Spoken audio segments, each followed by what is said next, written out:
Oi, gente, tudo bem com vocês? Desde que foi anunciado que Barbie enfrentaria outro grande filme nos cinemas, só se falou disso. Em partes porque a divulgação de Barbie está tão boa que Oppenheimer acabou pegando uma caroninha. Mas não unicamente. É óbvio que o maior mérito de todo esse barulho é por ser o mais novo filme de Christopher Nolan, diretor de Interestelar, A Origem, Amnésia, entre outros. Eu já assisti o filme e nesse vídeo aqui trago uma análise completinha pra vocês e sem spoilers, hein? E tiro a dúvida, afinal, tanto hype é justificável? Aqui eu te conto. Mas não esquece o like agora no comecinho e também se inscreve no canal se você ainda não é inscrito. Dito isso, agora sim, bora de análise. Oppenheimer é um filme histórico e dramático, assim como também uma cinebiografia. Nele encontramos a história de Robert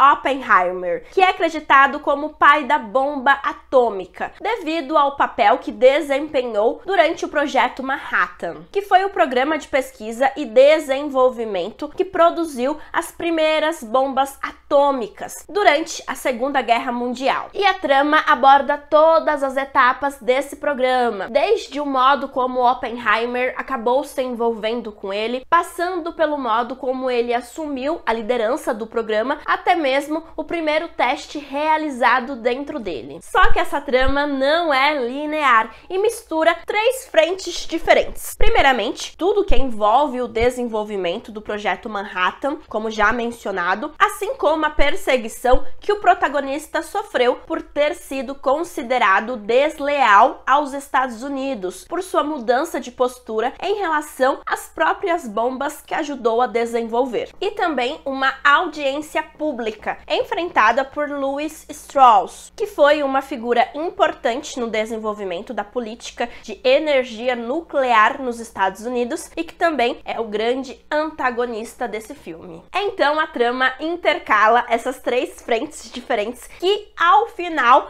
tem um denominador comum. Olha, um dos pontos que eu mais achei interessante em Oppenheimer é como essa produção é uma mega aula de relações internacionais. A trama aborda o desenvolvimento de armas nucleares como uma forma de exibição de poder para assegurar uma vitória e como isso mudou a política internacional para sempre. Outra pauta presente nessa produção é a discussão criador versus criação e a quem pertence a responsabilidade pelo uso indevido das criações, a quem utiliza ou ao criador. Isso se conecta à ideia de que o cientista acreditava ter participado da criação da bomba atômica para um fim completamente diferente. Ele não acreditava que realmente duas grandes cidades japonesas poderiam ser bombardeadas. Contudo, não é como se ele não tivesse ciência da possibilidade da criação dele se tornar uma arma de destruição em massa. Ele não era tolo, ele sabia que isso poderia acontecer. Mas, originalmente, a ideia não era essa. Ele acreditava estar contribuindo não apenas para o fim de uma grande guerra, mas para o fim de todas as guerras. Afinal, tamanha demonstração de poder dos Estados Unidos com uma arma de destruição em massa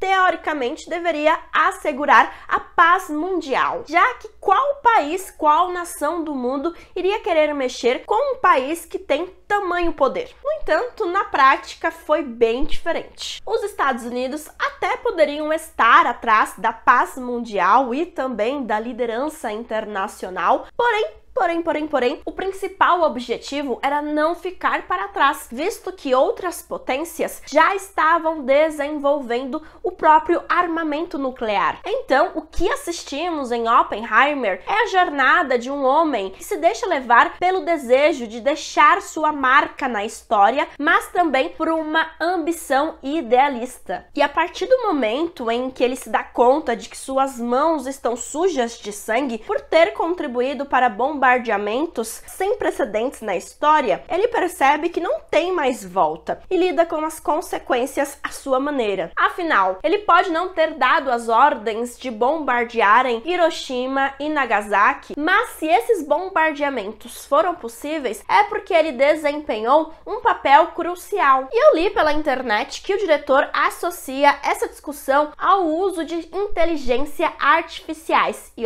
eu acho que faz total sentido isso, visto que não faltam filmes explorando os perigos do uso desenfreado das inteligências artificiais, e a humanidade parece caminhar para esses cenários catastróficos. E é preciso prestar atenção nesses cenários para agir o quanto antes e evitá-los. Porque, mais uma vez, assim como a discussão da bomba atômica, é uma discussão que cabe a pequenos grupos com poder, mas que tem potencial de afetar toda a humanidade. Além disso, Oppenheimer também traz uma grande conspiração política no centro de tudo isso. Sobre esse ponto, eu não vou entrar em muitos detalhes, justamente porque seriam spoilers importantes da produção, mas meu conselho é: preste muito atenção em pequenos detalhes, pequenos diálogos, porque ao final tudo se conecta. E, aliás, prestar atenção na trama por 3 horas não é uma tarefa fácil. Afinal, apesar do longa ser cheio de explosões e contar com uma trilha sonora que ecoa na mente, ainda assim, o ritmo é mais lento e eu posso jurar que eu ouvi uns ronquinhos nas poltronas próximas a mim, hein?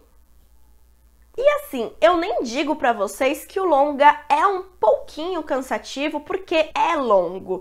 Não, porque não é exatamente esse o caso. Só que também não digo que ele é fácil de ser assistido, porque não é. Ele traz fatos históricos, muitos termos do universo da física, mistura 3 tempos diferentes, traz conceitos de relações internacionais, uma penca de personagens e nomes, enfim, é um filme que tem conteúdo. Logo, apesar da narrativa não ser complexa no sentido de ter grandes reviravoltas, ainda assim, ela é muito densa. E aqui cabe uma menção ao desfecho da produção. Eu não acho que o final deixa grandes dúvidas em quem assiste, mas deixa um silêncio no ar que diz muito. E agora, falando sobre a parte mais técnica da produção, Oppenheimer visualmente é hipnotizante. Especialmente o primeiro ato, quando a narrativa tenta explorar a complexa mente do físico, e também nas várias cenas em que rolam testes e explosões. Contudo, para mim, o que realmente me chamou muito a atenção nessa produção aqui é a trilha sonora, que está muito potente e conta uma historinha única por si só. Ela é muito barulhenta e explosiva, e aqui é no sentido figurado da coisa e no sentido literal. Ela realmente diz muito, e em várias cenas é o nosso principal referencial, já que muito do que os personagens sentem é traduzido por meio dela. Teve cenas que fiquei arrepiada e também teve algumas que me deu um chacoalhão, sabe? Teve uma hora que eu até me assustei. E nem é um filme de terror. Fora isso, assim como o trailer já revelou, temos cenas coloridas e também em preto e branco. E no que diz respeito às cenas em preto e branco, o próprio diretor revelou que são cenas mais objetivas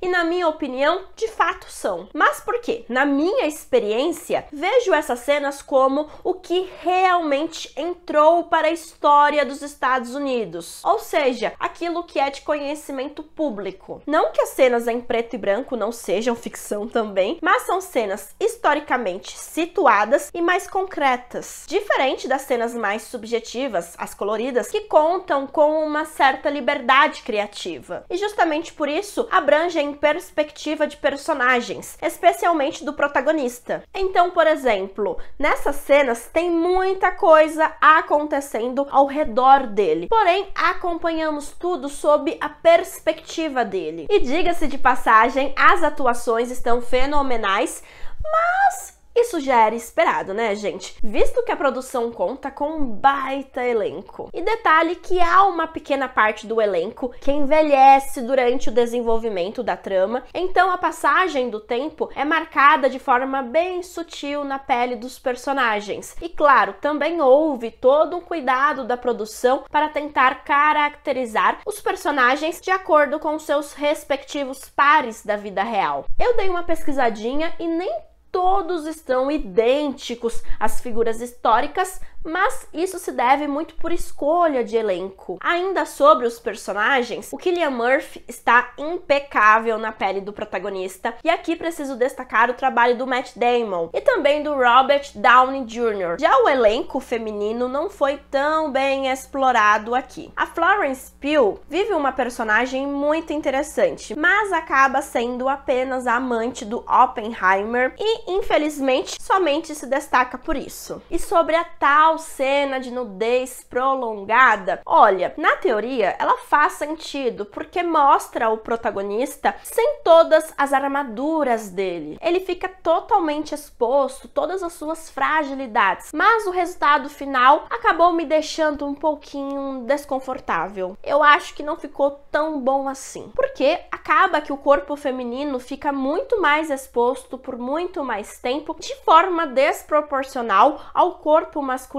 que é o centro do ponto levantado acerca disso. Já Emily Blunt está impecável, é uma personagem que traz muitas falhas, mas que conquista o público. E ao final, apenas com um olhar, ela rouba a cena. E em linhas gerais, Oppenheimer é sim um baita filme. O hype faz sentido e, para quem curte filmes históricos, é uma mega experiência, que certamente vale super a pena ser vista nos cinemas. E agora é a sua vez. Eu quero te ouvir aqui nos comentários. Você vai assistir o longa? Vai fazer uma dobradinha com Barbie? Me conta tudo aqui. E eu te agradeço por ter assistido o vídeo até agora. Não esquece o like, se inscreve no canal e a gente se vê em outra oportunidade.